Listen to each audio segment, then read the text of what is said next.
this is Joanna, and you're listening to Two Girls, One Guy, and a TARDIS, and we have a special guest with us today. That's true, we do. But before that, Nicole's here too. Yes, I'm here. As am I. Finally, I'm not the one that did it. She wants to get rid of us and focus on the guest. That's it. We're not important. Oh, that's true. Actually, in this episode, that's pretty much true. Our guest today is writer, one of the writers that contributed a story to the book Outside In, which I believe was 50 stories? No, it's 160. Yeah, 160. every episode. That's right. Yeah, wow, see, this is why I have you guys around. And, you were thinking 50 years. 50 years, yeah. Yes. So this is, she's a writer, and her name is Sarah, and she wrote about the creature from the pit, correct? Yes. That's right. And she did quite a nice job. And Thank you. I guess, first off, why don't you tell us a little bit about yourself, maybe how you got started with Doctor Who?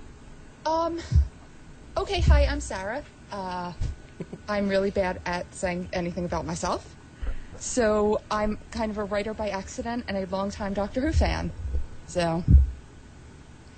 Do you remember who your first Doctor was? No, I don't. See, she's like me. I know I narrowed it down between two, and I can't figure out which one it is. I remember watching Doctor Who as a kid, but I don't know if it was new episodes, if it was reruns, if it was... I don't remember who it was in the slightest. So I kind of claim it's Paul McGann. Because the movie's the first thing I actually remember seeing. I think that counts. Yeah, that counts. It's not 100% accurate, but it works. You know, I still feel bad for Paul McGann. I really, I knew John Hurt was going to be in that finale, but or not in the finale, but I knew John Hurt was going to be, in the upcoming 50th, but some part of me was just praying when she said, "Who's that?" It was McGann.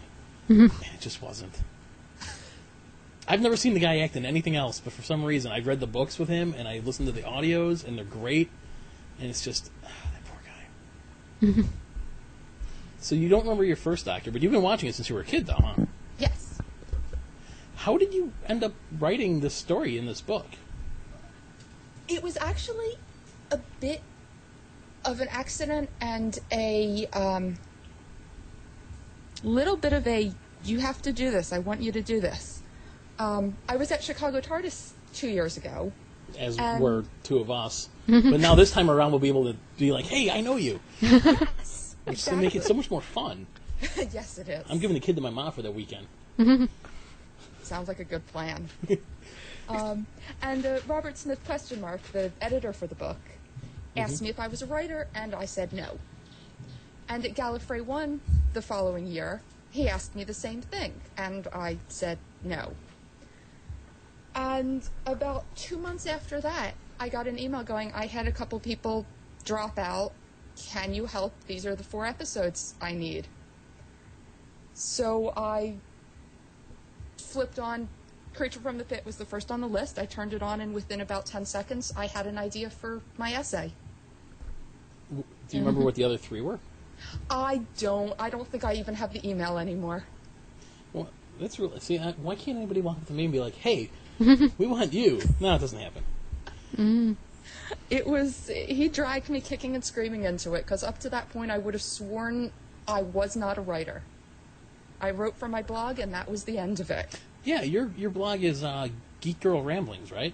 That's right. Actually, I guess I could have said writer and blogger, Sarah. Whatever works. Because I knew about your blog. It's funny, I knew of your blog, and I read it. I'm not gonna lie, I read it once in a while, not like all the time, but I knew of your blog. And then I started talking to you on Twitter because you were a Doctor Who fan, and I think you had said something that I was like, and we started talking, and then like 4 months later, I find out that you're the person that wrote the blog that I had been reading occasionally before, and I'm like, wait a minute, small world. Wow. And you're the first person I've had tell me that. They read your blog? I just keep hitting refresh so you get a lot of hits on it. No, so what part do you remember what made you decide to... Because, why don't you tell us what...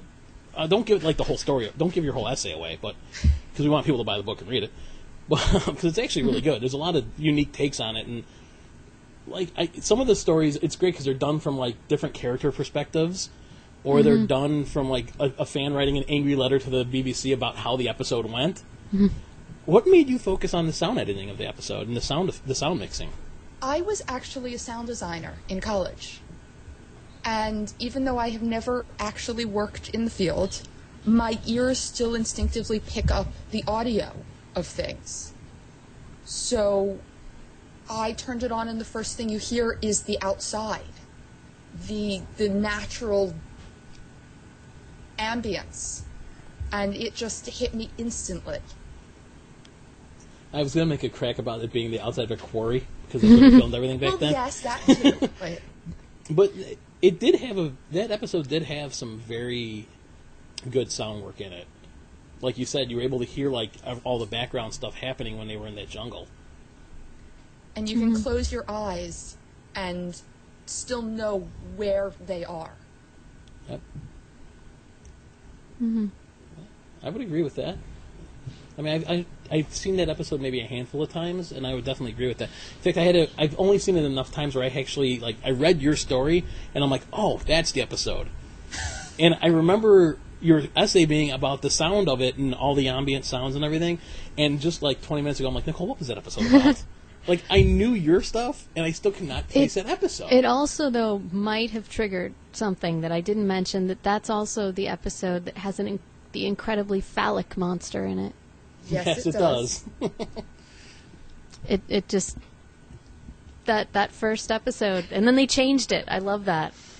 Oh, that's right. It was different in the rest of them. The first episode, it is a blob with a penis. That is totally what it looks like. And then they changed it, and you see, like, they obviously went, uh-oh, we got to do something with this. Okay, we'll give it 3 little things here and get rid of the... And I'm like, somebody must have been having fun with that one. I don't think it helped much. No, I find it funny that we're on like episode 13 or 14. I don't even know. 14. We're on episode 14, and that's the first time anybody said the word penis. And I got to do it. And it was all you. You can't help it when you see... I was looking at it like, is that... That is not just me. That definitely is phallic. And it was like... And then, the next episode you see, looks different. So obviously they went, But there's a point where Tom Baker is, like, talking into it, too, which I was like, he had to have known what that looked like. Yeah, but, Doctor Who monsters are always, like, even to this day, like, I remember watching, like, I said like a lot in that last phrase. Wow. I remember watching, and now come the ums. Oh, thank gosh for editing. I remember watching Eccleston with the Slovene, and I love the show, and I can't get past how horrible the costuming was. Or the sound effects for them. Oh, God. Yeah, just farting. Just a horrible. Like, you could tell this episode there was no budget and it was meant for kids. Or adults with child minds or something. I don't know. And I just remember thinking, oh, my God, these things look so bad. But then they're getting chased in the one scene, and they show, like, a CGI one, and it looks really cool. And then the next scene, it's like this plastic thing bobbling around again. I'm like... How did you ever, like, how did any producer or director watch that and go, yes, we're going to keep that? I mean, that had to be one of the whole new series. I think that might have been the worst special effects out of any episode. Well, Clara riding the space bike in Rings was pretty bad too. But I about mean, those aliens and like the green screen with the aliens. Which one? Like the Rings of Achen. There's a lot. We could do a whole another episode on the Rings of Achen, but we won't. You already did it. Because that one keeps coming up. That's like a bad penny. It just keeps turning up. And that's the only episode I could look back on again and go, or try to watch again and be like, you know what? It didn't get any better. I don't know if you noticed, Sarah, but we're not fans of that episode. I could tell. I mean, I'm sure I've seen worse ones, but that one did not grab me. I think if anyone has been listening regularly, they could identify the episodes that each one of us dislikes, probably. We bring that up, like... all the time. I would say that I would like to think we have regular listeners, according to Feedburner stats. Mm-hmm.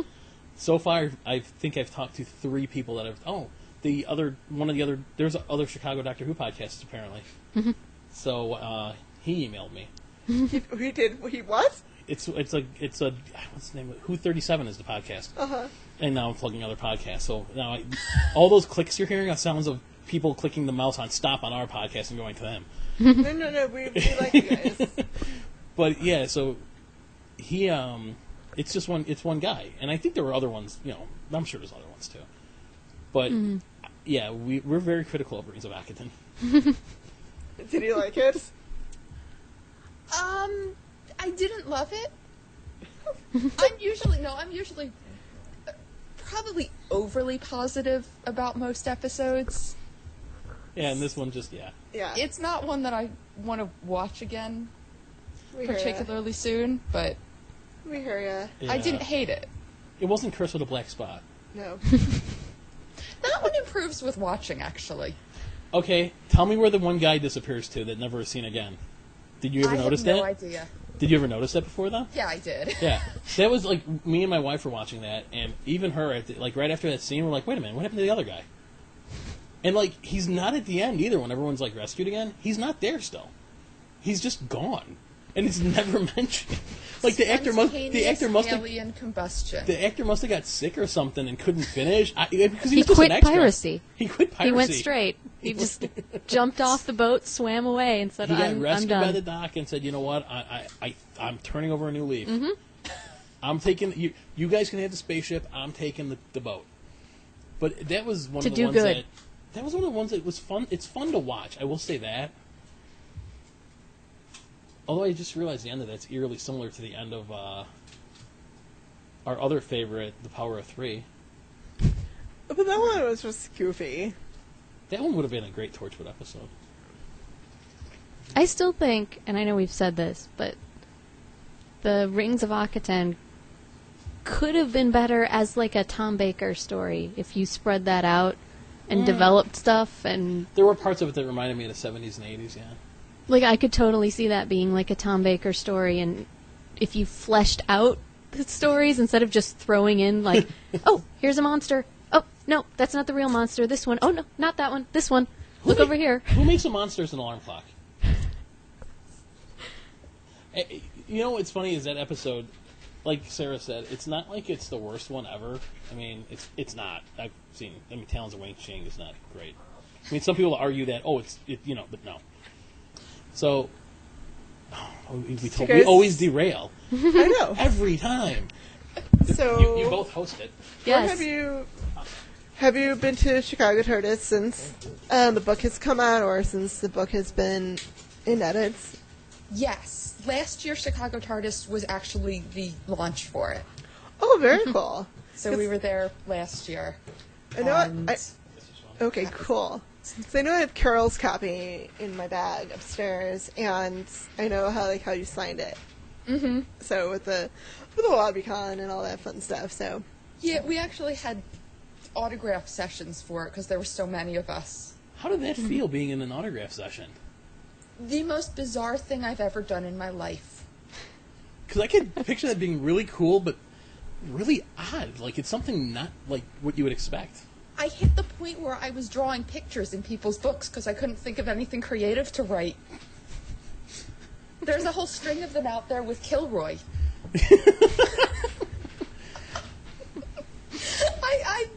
I couldn't come up with anything, so I started drawing. Wow. It's still... Do you think...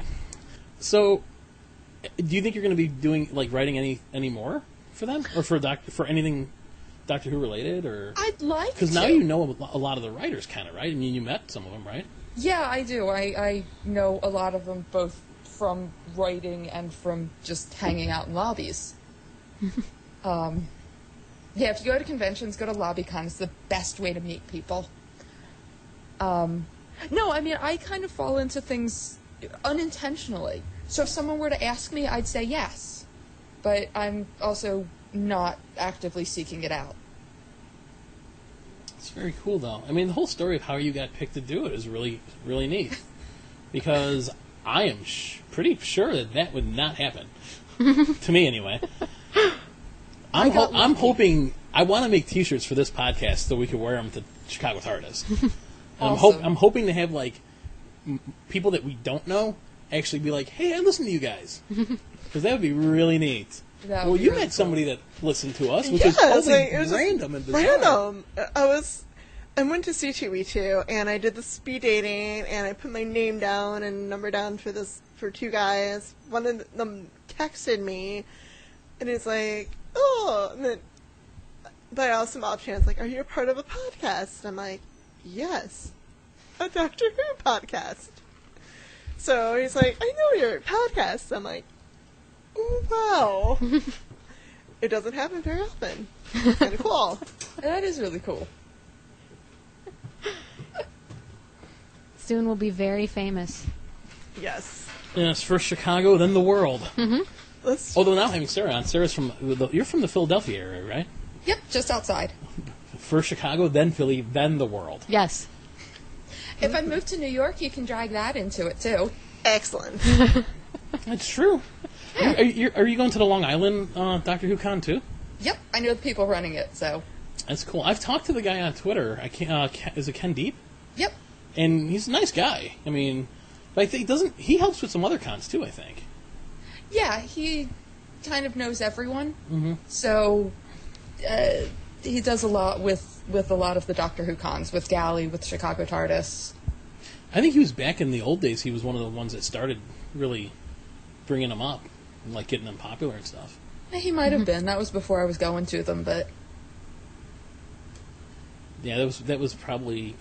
See, I could have swore I saw him on a documentary about Doctor Who. I could have swore I saw him on something I watched. I just don't remember. Because everything in my mind turns into a mushy blur nowadays. But... Especially with a small person that wakes up at the crack early. Well, I can't even say the opening to the podcast that I created. What's that tell you? But you were able to say it after a few drinks. I'll start passing them Last over. Friday, remember? You were like, I can't say. I'm like, say the name of the podcast, and you just like... Oh, at Halakahiki, yeah. you said it like instantly, I had like no three, problems. I had like 3 or 4 drinks, and she's like, say the name of the podcast. I'm like, 2 girls, a guy, and a TARDIS. And it's almost what's a bit too. If you stop stressing about it, Exactly. and it just flows. Did you guys go to Halakiki last week? Yeah. Okay. Yeah, I went last week. Met another person that Brian listens to our podcast apparently. Brian? He was one of my friends that was there. Oh, very cool. I was telling him something. He goes, "Yeah, I know. I listened to you." I'm like, "Oh." The media mogul? Yeah, apparently at my daughter's first birthday party, I'm gonna, as usual, we derailed again, but I'm gonna let Nicole tell this story because this is funny to me. Here we have Sarah, who's an actual writer with an actual successful blog that people read, and she thinks that no one knows who she is. I have never met anybody that's been like, "Oh, you're the guy that does this," but then my table. at your table, a guy I know. Yes, was quite impressed and was like saying with such awe that John does so many things. He has all these podcasts and these videos. So I said, you're media mogul now. Yeah, apparently. People are impressed with your media empire. By people, she means one. Mogulness? My mogulness. Thank you. See, that's why she's the writer. We should have Because I her make up words. We should have her write our jokes for this podcast, Oh, no. or we should have her make up a word a week that we just throw on here and use. So it's really nice. It's really neat that how the whole thing came about, and I definitely recommend reading the book, especially Sarah's story, which is not called Sarah's story. It should be though. It's I don't remember what page it is. It's the story it's for The Creature from the Pit, which, as an episode goes, not my favorite, not my least favorite. It's all right. A little odd at times, especially the ending, which doesn't. Well, I guess back then it was timey-wimey too, kind of. But so definitely pick up the book, and while we have Sarah here, if you have some time, we'd love to see what you thought about the last series of Doctor Who and the finale and everything. Sure. And this is the first podcast you've been on, isn't it? Yes, it is. See, we have the exclusive. That's awesome. It's all thanks to your media empire. My mogulness. Nicole's never gonna let me hear the end of that. I'm enjoying this. I'm enjoying this. I'm I'm saving up all the memories, so when I'm on Twitter, I could just throw the moguleness out and the media empire out. I just loved it because it was so funny to sit there and see him so impressed with your whole empire. Like you were taking over the world. One podcast at a time. Yeah, I'm a regular Chris Hardwick. My favorite part of it was when he said he pointed out Arturo, and he goes, "That's the guy from the videos." Yep. He's met Art before. That made it. It was funny when it happened, but when you told me that was even funnier to me. He's met the guy because he said it like like a celebrity had just walked in. The face of your empire had walked in, and that's exactly what Art needs because his ego barely fits in this quote air quote studio as it is. And it is funny when you said that. I'm like, but Dave's met him. We played Xbox before together, plenty of times. But I don't know. Celebrity had entered the room. Yeah. Ooh. He didn't even know though that he was sitting at a table with someone else who was a part of your media empire. He hasn't listened to the Doctor Who one. No, he didn't know that I was. Joanna just made the loser symbol on her forehead about the guy. Now, if he does listen to it, now this is going to be really awkward when I see him next time. But he doesn't listen. We know that. I'm pretty sure he doesn't. But we'll find out he does. So, Sarah, what did you think of Series 7? What were your highs, your lows, your I didn't love it as a whole. I enjoyed it. And I probably will like it a lot better on DVD, which I think is one of the things that's happening right now with Doctor Who. It gets when better. I can just watch it in a string of episodes rather than once a week. See, that's how I ended up watching, I want to say, the whole first... I saw the first half every, week or so because we were doing the podcast. Mm-hmm. Okay. But when I rewatched it with my wife, Joanna... Incidentally, my wife's name is the same as my fellow podcaster here. Gotcha. Yeah, that was an awkward conversation to have. Oh, I found a podcast host. And they both have a sister with the same name, too. So, but when I watched it with her, because she saw, I don't think she saw any of it, and we watched up to Crimson Horror, I think that's what was out.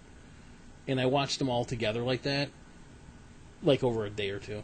Okay. I do agree, parts of it was better. Were better. This is why, again, I don't write, or I do. It's just no one reads it. But there are certain episodes that still stuck in my head as and Rings was one of them. Actually, as Nicole said last episode, the Rings of St. John. Remember you said it twice? No, I said the Bells of Akaten. Oh, the Bells of Akaten. That's what it was. Well, no, the Rings of Akaten. I mean, the second time wasn't as bad, I guess, in a way. Maybe because I was watching it with somebody that hadn't seen it before. And I think after it airs, everyone's so emotional after watching an episode that it's I hate it or I love it, and then a little bit later on, you start to like it. Like Nicole has become a big fan of A Town Called Mercy. Okay. No, actually, she hasn't. She despises that episode. I don't despise the episode. I didn't think it should have been a Western. It didn't work. I was waiting for her as to go. A Western. I was waiting for her to go. I just don't think it should have existed. No, the story it could have been good. I just didn't think it worked as a Western. It bothered me because Westerns have a bad guy. Yeah, you don't have you don't really have shades of gray in it. I mean, you can have, I said, gray with, your hero might be a little bit of an anti-hero. He's not completely good, but then he comes up against, evil and does... You don't have, everyone's well, really, they're all basically good people. He had a good heart. Even though he ripped the hearts out of some of the people he worked on, he had a good heart. I just thought that what was his name? Jax or whatever should have just been bad. You could have redeemed the gunslinger. Every time he said the name Jax, I thought of the guy from Mortal Kombat. Seriously, every time I heard Jax, I thought of Mortal Kombat 2 and 3. Maybe 4, but whatever. And that episode really underused Amy and Rory. They were like decoration practically. By this series, I enjoyed the episodes that underused Amy.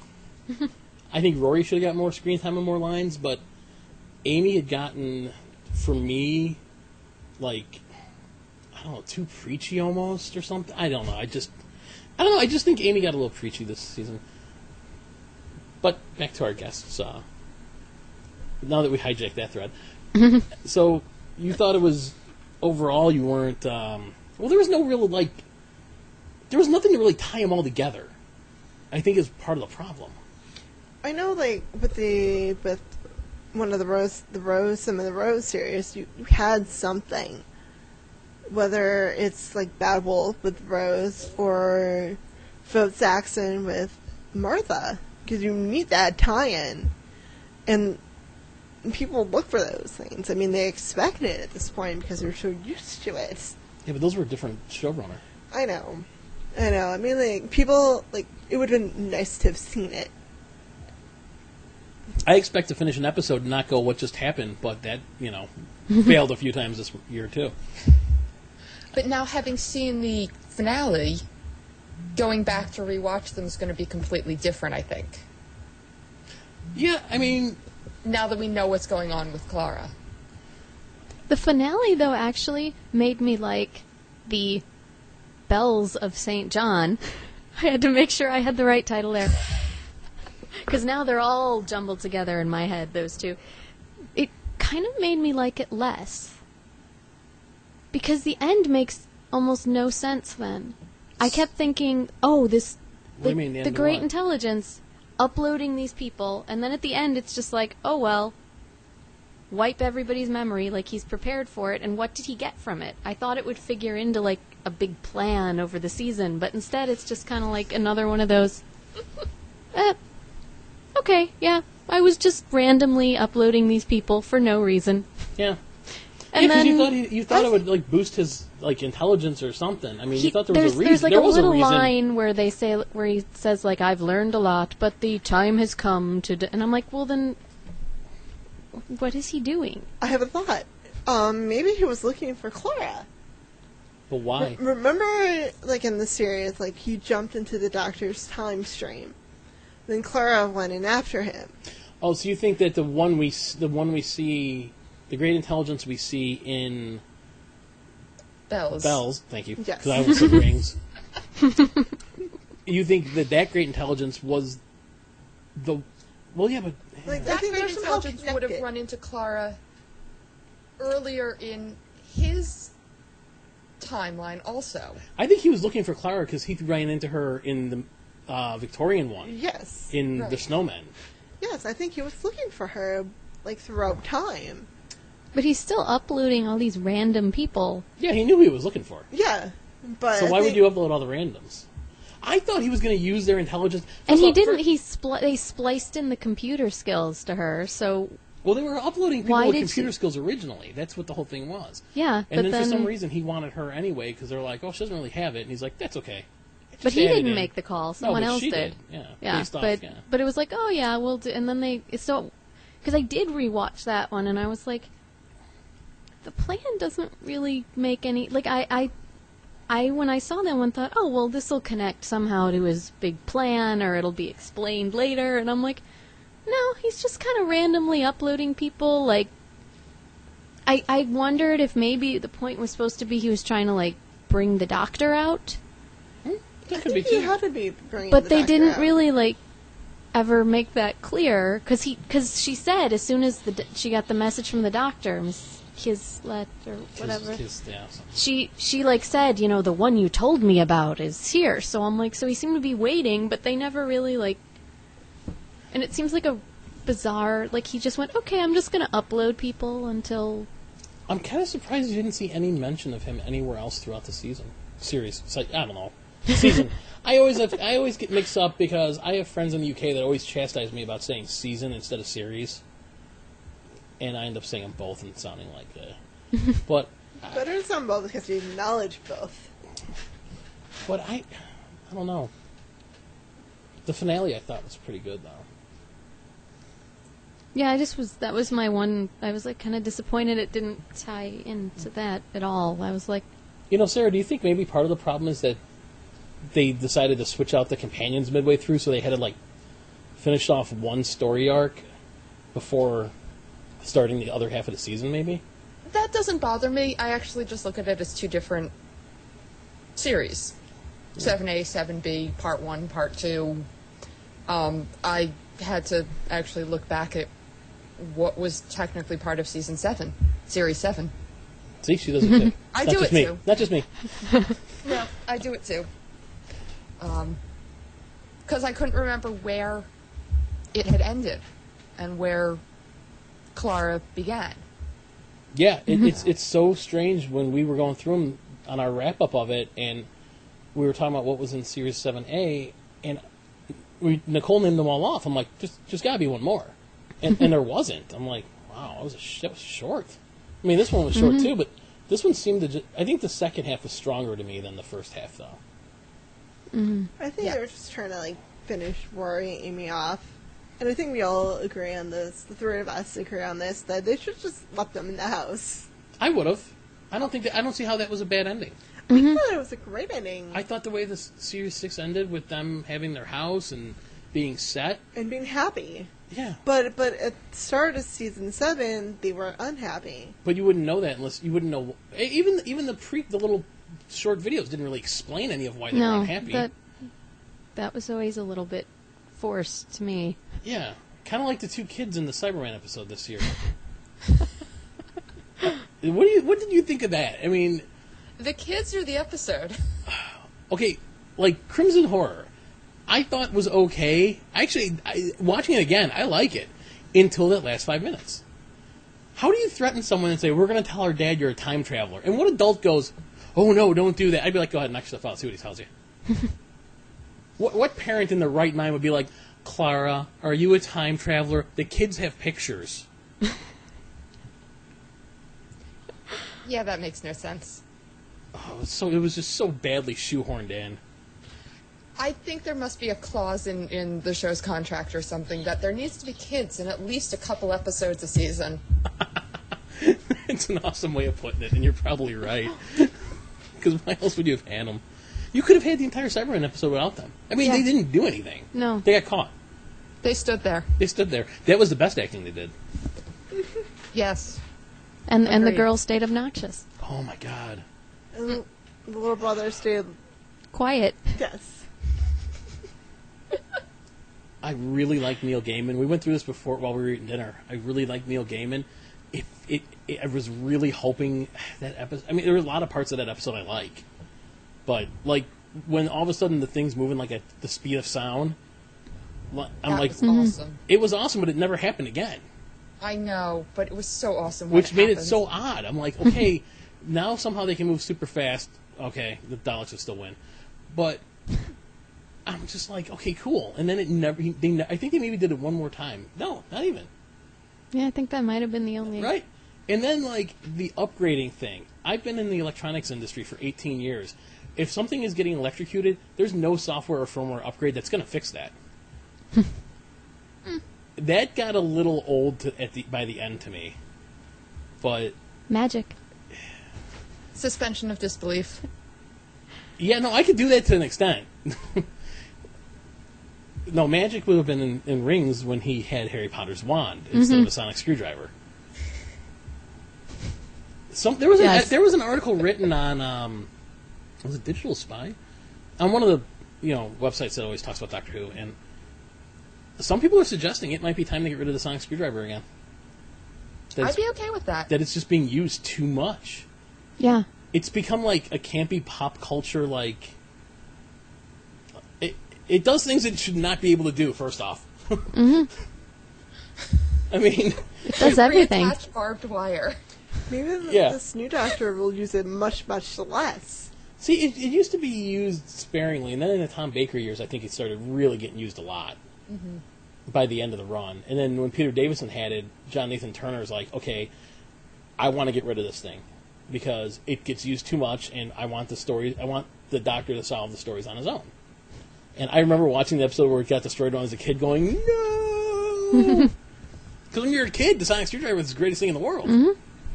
But as an adult, you're like, oh, my opinion of all these episodes is that the first half hour was really well done, really good, really thought out. But then the last 15 minutes, when they're like, oops, we have to end this, seemed extremely rushed. And a lot of times it was like, just Sonic it. Mm-hmm. Yeah. And, Sarah, we've had this conversation on the show many a time. I think they should either extend the episodes to one solid hour, just give it a few extra minutes, or maybe even go back to how they did it before, where you had an episode that took up like 2 or 3 weeks. Because it seems like they start doing character development and they start doing things, and then it's, well, we got to end it. They don't have, any time to really tie up stuff right. Except the finale. That was actually pretty solid. Mm-hmm. I mean, what were some of your other thoughts on it? What was your least favorite episode? Journey to the Center of the TARDIS. Am I the only one here that liked that one? I didn't. See, she agrees with me. I just had such high expectations for it, and it didn't live up. I didn't think we saw nearly as much as the TARDIS as they were talking about. The library was cool. Yeah. The giant telescope was cool. But a lot of the rooms, she just ran by. And then all of it was corridors that kind of looked the same. That's the one part I had a problem with. I would agree with you guys on, like, that part let me down a little bit. The Gallifreyan Encyclopedia in the jars was really neat, but very Harry Potter-ish. Mm-hmm. Yes. I mean, it was cool, but then again, I'm a huge fan of the band The Cult, and they used their song in the episode, so that's probably a big part of why I liked it too. But I think parts of it were really well done, but yeah, I could see why people would be let down by it, because they really hyped it a lot. I mean, you're going to see more of the TARDIS than ever. And it's like, The Eye of Harmony was cool, though. Yes. That was neat to see how they tied that together, and they were basically all TARDISes are hooked to it still to this day because they're all like, that was neat. I like that. Except I really could have done without those brothers. Yeah. They weren't great. I didn't care about them at all. Good taste in music, though. You couldn't differentiate between them. They just didn't develop the personalities at all.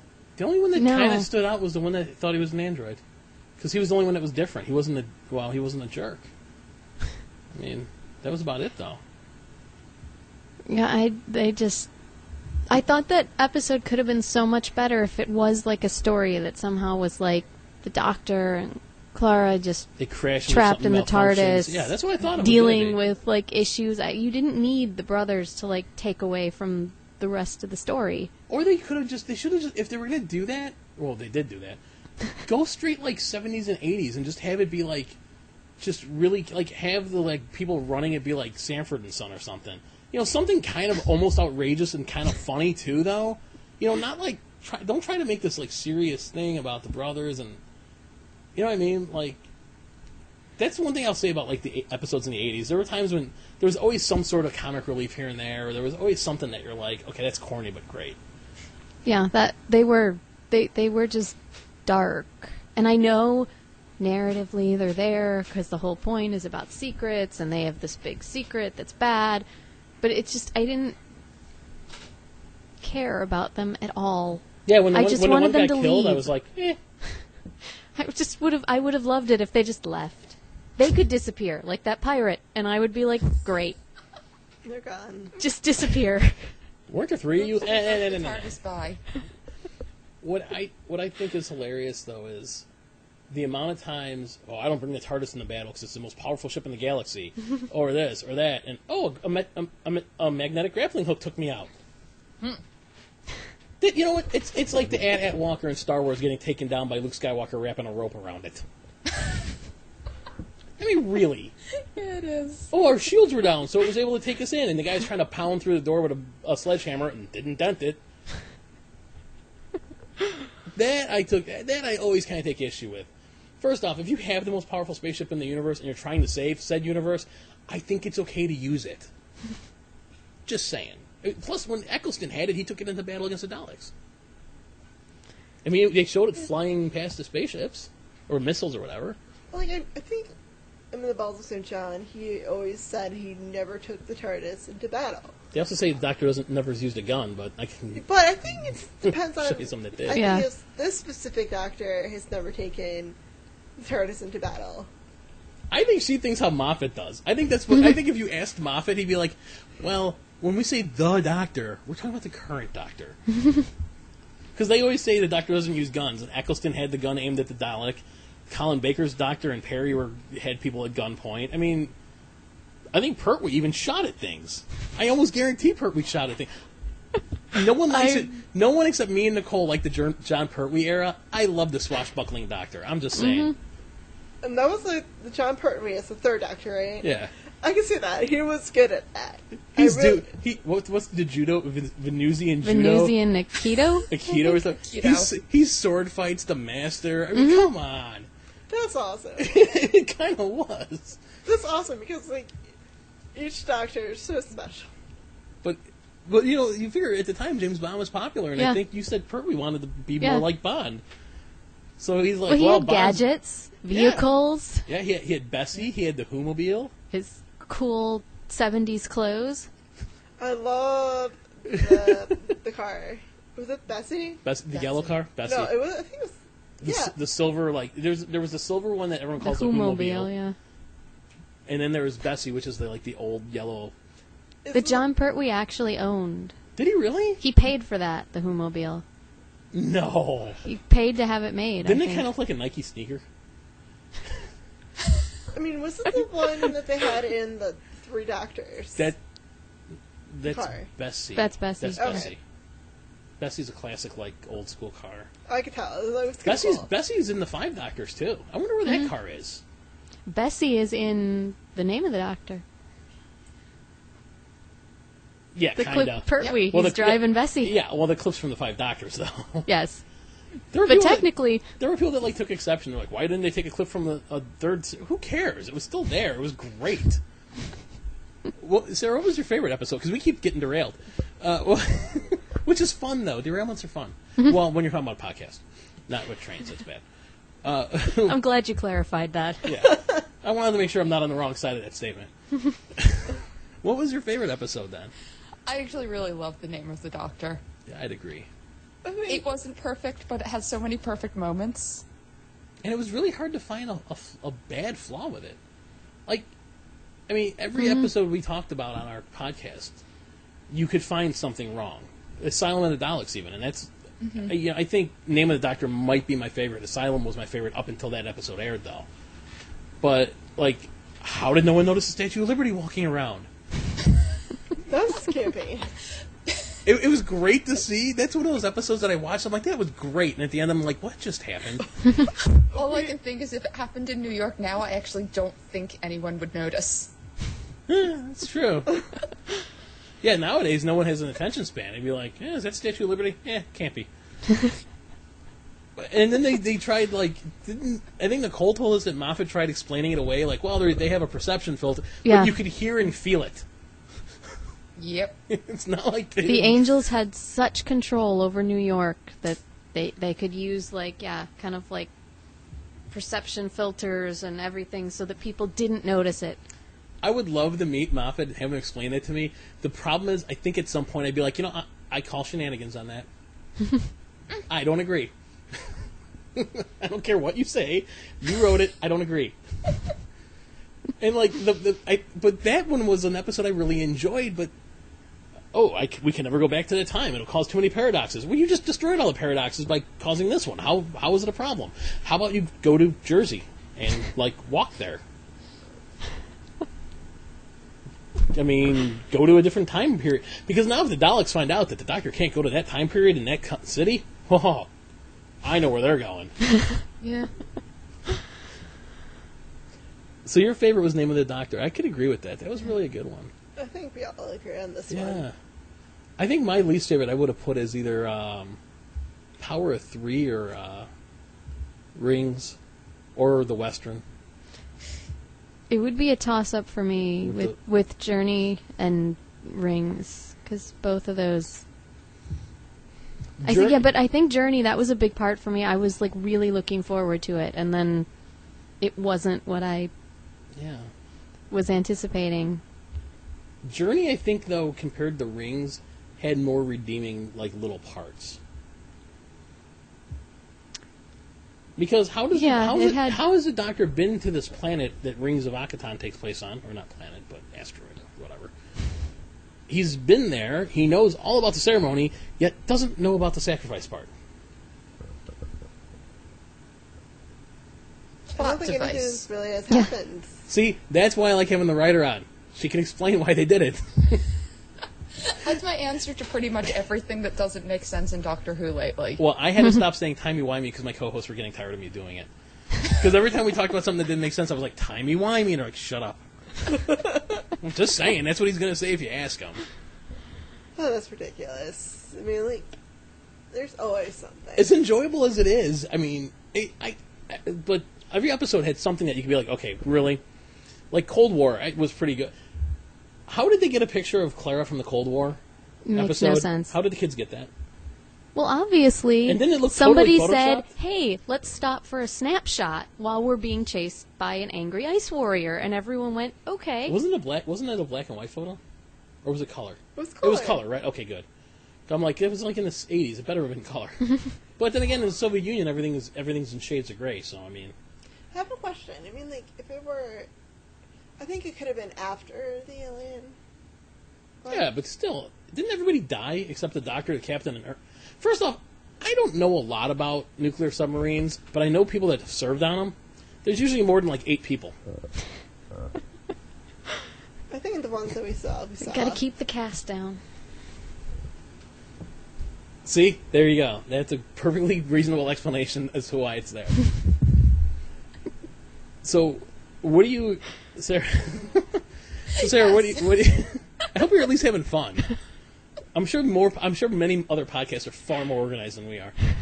I wouldn't know. Joanna's shaking her head. No, I doubt it. Just have to see it in their pants as much as we do. So that what are you looking forward to in the 50th? What do you think is going to happen? I have no idea, and I'm actually good with it that way. I am looking forward to being surprised. I think all of us kind of are. Like, I like trying to guess where it's going, and I really don't have a guess. Well, I think we've said that before. That was what I loved this season. I went, I have no idea who Clara is. Yeah. I don't even have, like, a guess or a theory, or I'm like, this had better be something not lame, like, oh, there are twins throughout, like Martha's identical cousin.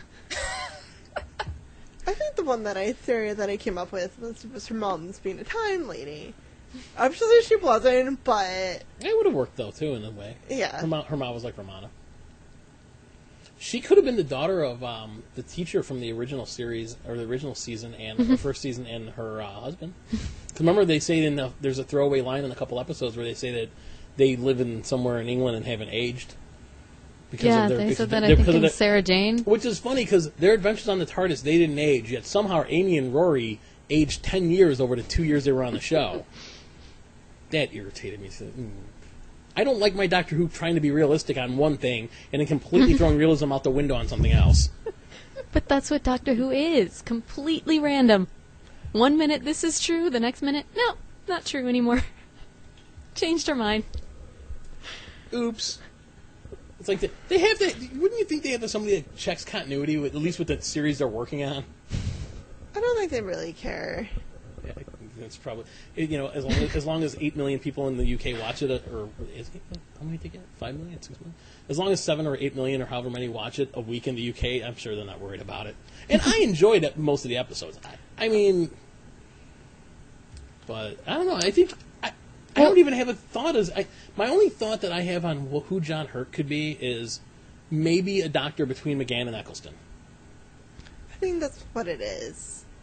I think that's what they want us to think. That's why I would agree with that completely, yeah. And that's why I don't think my theory's right, because I think that's the most. It's too easy. It's too easy. It's too easy. But also. But if they're trying to clear up Time War stuff, that's the way to do it. But also, like, is it the easiest answer the most obvious answer? That's what Occam said. But it's I mean, Moffat. That's true. Yeah. Exactly. It's exactly true. I'm curious as to how they're going to get back to Earth and how Tennant and Rose come back. Because some people have speculated, it's Tennant and Rose from before, they had the other Tennant, the other Doctor. And some people have said, oh no, it's Rose and the Doctor she's living with in the other dimension. I think that's actually more of a mystery even, too. Because how do you bring them back and not make it corny? Ooh. I'm really trying not to say you don't. It's an anniversary. You have to have somebody back. Mm-hmm. As bad as the Five Doctors was, I love watching that episode. I watch that episode a couple times a year. Mm-hmm. Because it's just fun to see everybody together. Like, Yeah. It's like it's like going to like a wedding and seeing all your cousins and stuff you haven't seen in like months. Exactly, years. or a family reunion. My family doesn't do those, but yeah, you're right. Same idea. My family hasn't done a reunion in a few years, so we're going to probably try to do one. My cousin wants one, so we'll see. But yeah, I think that's what makes it fun having them, but I don't know, because they're like, introducing John Hurt, and then they're on... Everyone's like, so here's John Hurt. They're still on Trenzalore, I think. Mm-hmm. I think they're out of his time stream already. I think he got Clara, and that part's done, and now they're actually on the planet. Because the planet looked like it was volcano-y, and, So I don't... Because some people said, they're still on the time stream, that's why they could see him. I don't think so. Unless just they're my still view. in the time stream, and somehow that's how they get Tennant. That could be, too. I thought it was a great touch having all the doctors walk Although by what Rose is doing in his... can pull anyone out of his time stream. I would have pulled out Donna. That's what she said. I would have pulled out Donna. I think I don't know why they picked Rose. I mean, Rose is popular when she... that's probably why. I think she's also an original new series companion. Yeah, especially if Eccleston's not coming. But there's so many people that just want... I think Russell Davis had to write that ending with her having her own doctor because so many people wanted them to be together. I think there was always that chemistry between those two as actors in general that you just wanted them to be together. It was kind of like that's the stuff. But Russell T. Davis married everyone off. He didn't kill anybody off, did he? He gave Rose her doctor. They didn't marry him, but she has her doctor now. Donna got married in the end. Martha married Mickey. Harkness didn't get married. I'm still a little miffed. I'm still kind of miffed he's not in it, just because he's fun. His character was fun. I give him that. I mean, I understand why. I get why he's not in it, but. Although actually, the last thing that the Doctor did for him last time he was on Doctor Who, he hooked him up with the guy from the Titanic episode. Yes. Yeah. That's right. He does not like people to be single. I can't help saying it, but there was part of me that looked at that sequence of him saving everybody and helping everybody and going, really? But then there was part of me going, aw. I just went, aw. Then I suspended. Suspended all belief? Yeah. Yeah. What do you think of Matt Smith leaving? Are you disappointed with that? Yes and no. I love Matt Smith as the Doctor. Absolutely adore him. But the nature of the show has changed, and I'm really looking forward to who the next one's going to be. I'm surprised there hasn't been, there's some speculation about it, and, of course, the whole idea of a woman doctor comes up. I mean, you three are women. Would you want a woman doctor? You know what? I want someone... I don't care if it's a man or a woman or whatever. I just want someone to make it the role their own. I want to be drawn into their life as a doctor. And I just want to be just like, wow, with it. So I have high hopes for someone who can bring whimsy and magic to it. No, don't say magic. Oh, sorry. Okay, whimsy. I think Joanna wants David Tennant back.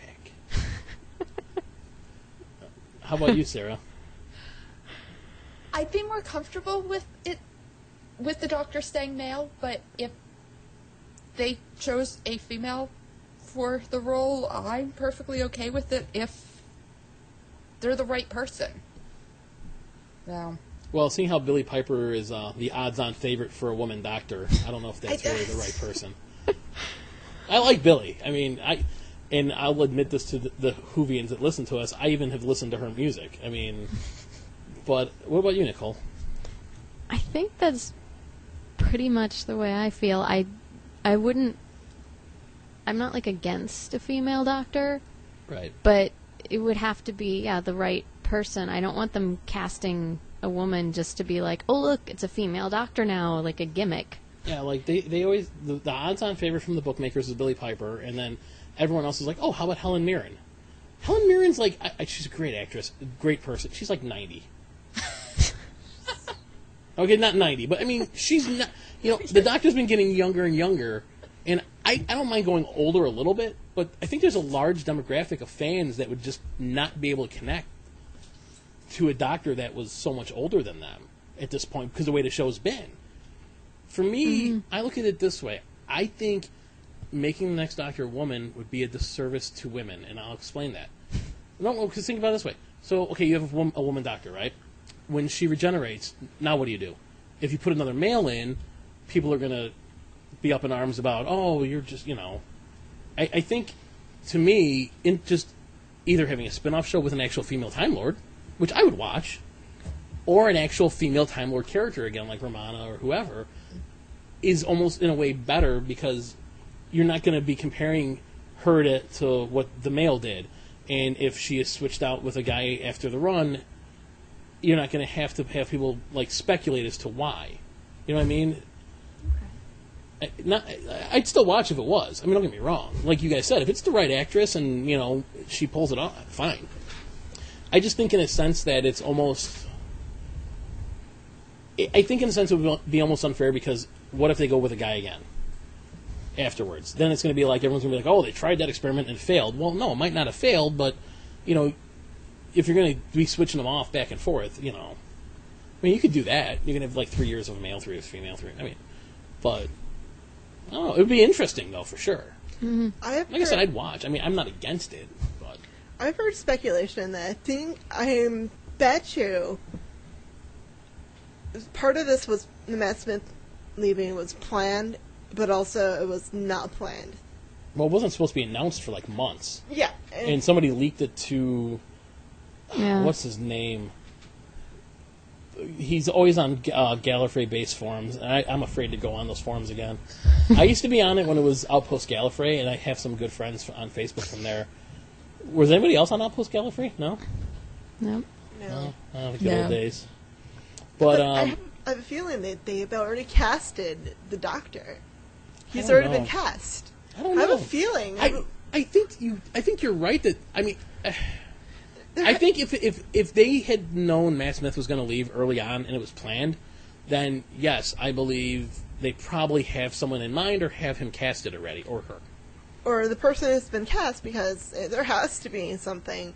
Because they would have announced, like, or expedited the announcement of Matt Smith leaving as soon as they did.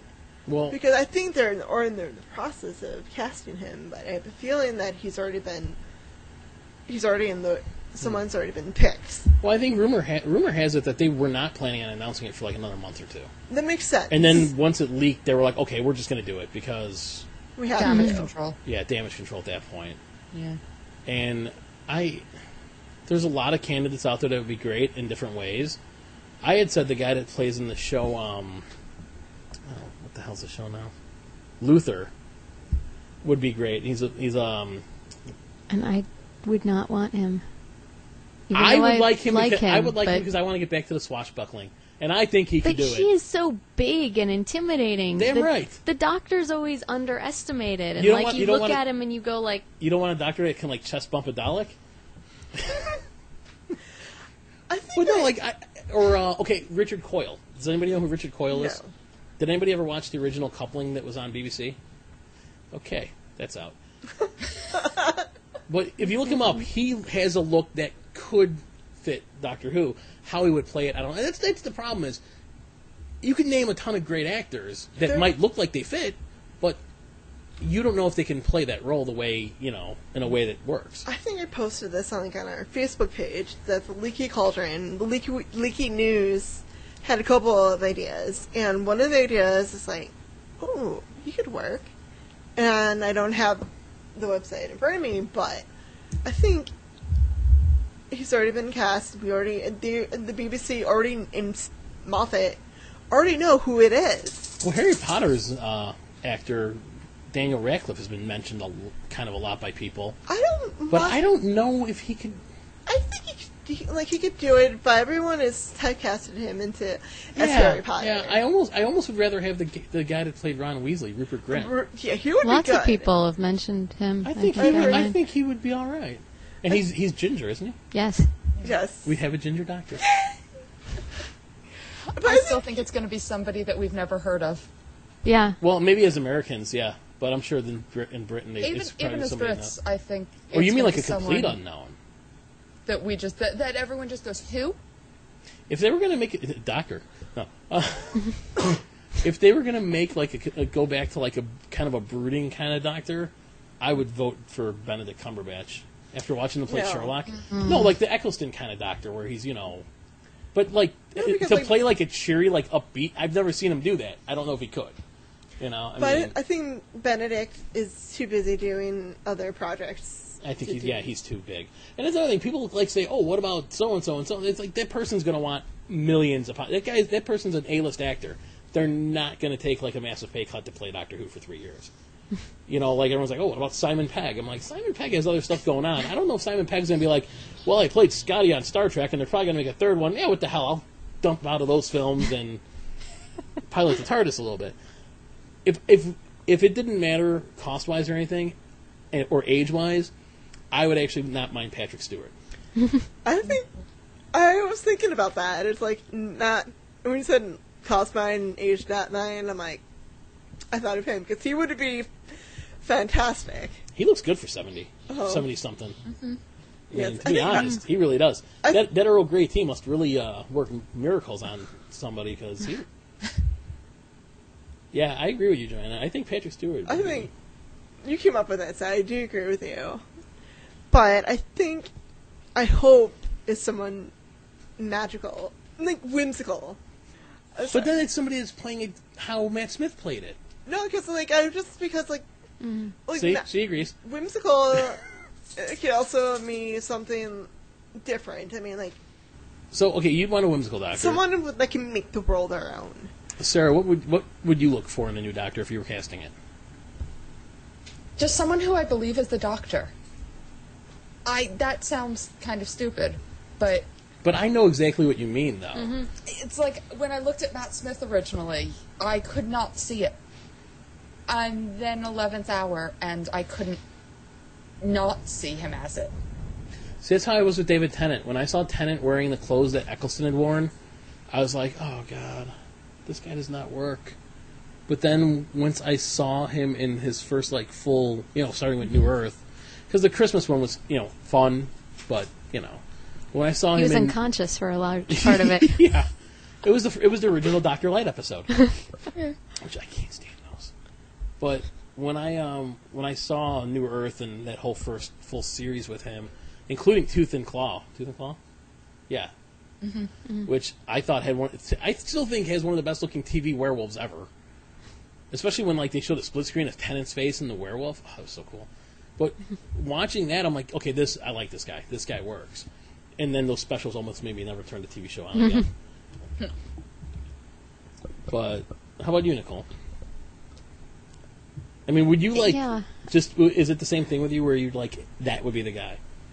I would like to see someone come in and play it completely different from Matt Smith. And I loved Matt Smith.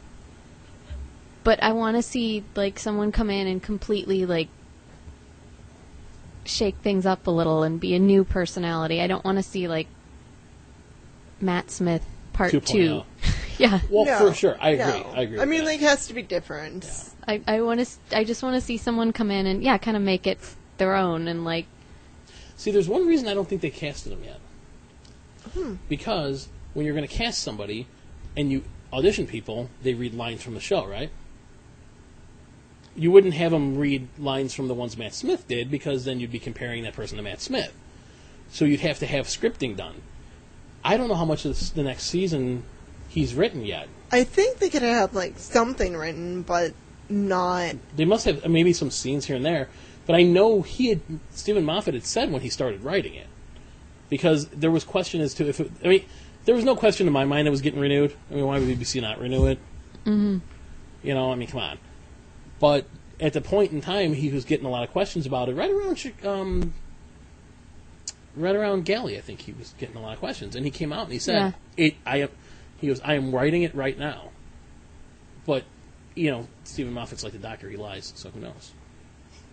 But if he had written some of it, then yeah, I could see, you know, them auditioning and having somebody. It's just if they had done it that long ago, something would be leaking out more than what you hear now. I mean, now everyone's just kind of guessing. It's like, I don't know. Someone knows really... You know what? Let's just start the rumor. John Bowerman, 12th Doctor. That's who it is. Listen, Colin Baker played a head of Gallifreyan security or something and was trying to kill Peter Davison and then became the Doctor, so, you know, could work. I don't know. I don't know what I would look for in a Doctor. I think someone knows a really good secret. And he ain't telling it. I think he signed many, many confidentiality agreements that you don't know. Yeah, but I don't think it's ever the actors that leak it. I think it's like it's the same with with music that ends up on the internet before an album's released. It's not the artist doing it. It's some guy that works at the studio. I think and I think it's the same thing with BBC. I mean, somebody there must only be like 4 people that know then. Yeah, I think that's who knows. The actor and like some of the big... The Moth. Yes. And the other... And the new executive producer. Yes. So I think it's like coming back to me now that I read something that was talking about the leak for Matt Smith, and I think it was the Matt Smith leaving leak, and they were talking about how it was actually like a misdirected email that let the secret out. They emailed it to all of BBC so, Media or something instead of like just a couple of people. And it's like, so well, no kidding, it's going to get out. You just emailed it to like 50,000 or 5,000 employees. So I guess, unless something like that happens, again, they seem to have a lot of confusion with the DVDs going out before the season finale. Yeah, right. You almost wonder if the BBC... Misdirected emails. You almost wonder if they did it on purpose. I think they did. I think something had to happen. It wasn't that many DVDs. I've read that it was like only in the hundreds. It wasn't like... I mean, I thought it was like shipments of thousands, and it wasn't. I wish I would have gotten them early.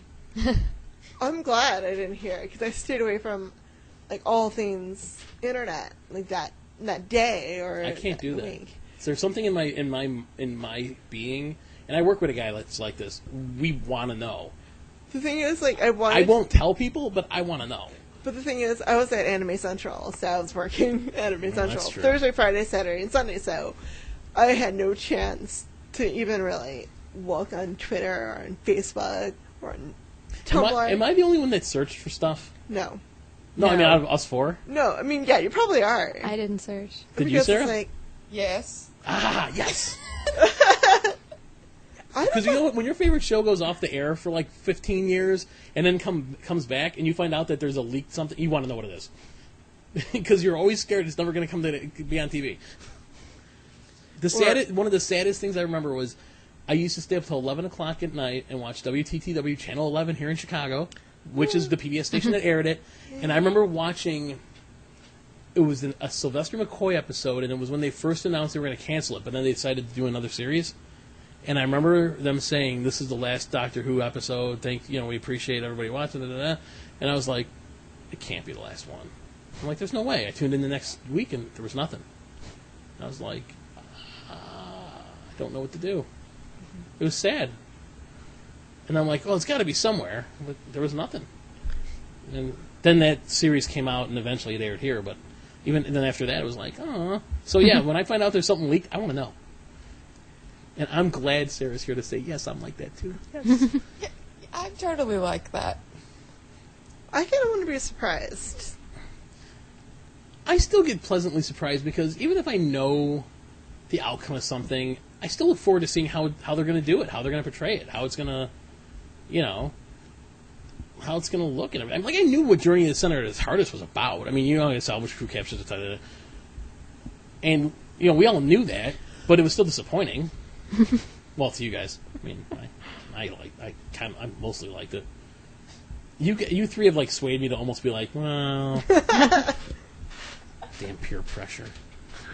You think what you want. Yes. It's not a bad episode. It just depends on what your expectations were going into it. I would agree that the expectations were a lot higher than what it showed. I would agree with that completely. And I also agree about the brothers. There's nothing really else news-wise. I mean, we talked about the 50th. The Big Finish has been extended. That's true. 2016. So good news for all you Big Finish fans. Some of those are really good. Some of those are really, really good. A lot of the Colin Baker ones are better than his actual time on the show. Really? Yeah. Because I haven't seen any Colin Baker episodes You know what? just yet. Treat yourself. Watch Trial of a Time Lord, then listen to the audios and tell me which is better. I don't have the audios. Oh. Well, oh man, the Colin Baker, and he's in Chicago TARDIS this year. Mm-hmm. I think if I ever interviewed him, I'd be like, I'm not gonna lie, your time on the show wasn't your fault, but wasn't a lot of great things there. And I don't think he would disagree. I mean, he loved playing the character. He wanted to do it. It just they didn't let him do it how he wanted to. And And they dressed him like a clown. Oh my God, it was hideous. His coat of many colors. But I'm not gonna lie, it was cool watching it in The Name of the Doctor. Yeah. It's like that's it's still Colin Baker. when I remember when I showed you. I'm like upstairs because people really need to know where we were when They're I said pointing that. up Yeah, the stairs and pointing we because don't- that's we're very not- useful in a podcast. We're not doing video, but yeah, sure. But when I saw that, I was like, you can't with that just a figure in the background. I'm like, but you couldn't miss him. No, there's no way. Like- Any of the other doctors, you'd be like, is that him? It's like, that's Colin Baker. I mean, nobody else has that curly hair and then It's the coat the that coat. does it. Yes, Yeah. but It's also, really the coat. Because Baker's hair was kind of out there. but it's the combination of you go that hair with that coat. You That know has it's to be him. him. It's not anyone else in that coat. It's him.